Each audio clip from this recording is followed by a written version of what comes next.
என்னோட நேம் அசன்யா இருக்கும். எனக்கு 10 years இருந்துச்சு. நான் 2012 BE முடிச்சிருக்கேன். முடிச்சுட்டு தூத்துக்குடி யூனிவர்சிட்டியில் வந்து ஒரு 5 years ஒர்க் பண்ணிட்டு இருந்தேன்.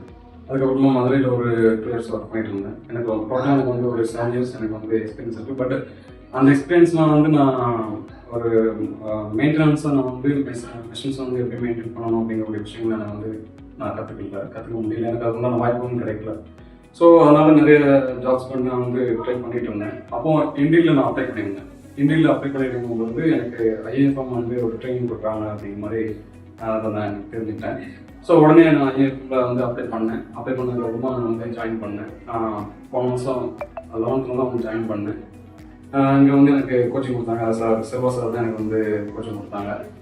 ஒரு 15 days நான் வந்து ட்ரைனிங் எடுத்துருப்பேன். எல்லாமே நாங்கள் வந்து எடுத்த கோர்ஸ் வந்து MEP, mechanical electrical and plumbing. So எல்லாத்தையுமே கவர் பண்ணி நல்ல ஒரு 15 days வந்து என்னென்ன மாதிரியான ஒரு எதுலாம் ஃபோக்கஸ் பண்ணணும், எப்படி வந்து மெயின்டைன் பண்ணணுங்கிற விஷயத்த வந்து சார் வந்து செல்வா சார் வந்து சூப்பராக சொல்லி கொடுத்தாங்க. ஸோ எல்லா போலும் எனக்கு இப்போ நான் எல்லாத்தையும் முடிச்சுட்டு நான் வந்து இன்னைக்கு ஒரு கம்பெனியில் வந்து அட்டென்ட் பண்ணி செலக்ட் ஆகிருக்கேன். கம்பெனி நேம் வந்து டேம்லர், அந்த சைட் ஒர்க்கு. ஸோ அதில் நான் வந்து சீனியர் எலக்ட்ரிக்கல் இன்ஜினியராக வந்து செலக்ட் ஆகிருக்கேன். So thanks to IFM. எல்லா போலும் எனக்கு தேங்க்யூ.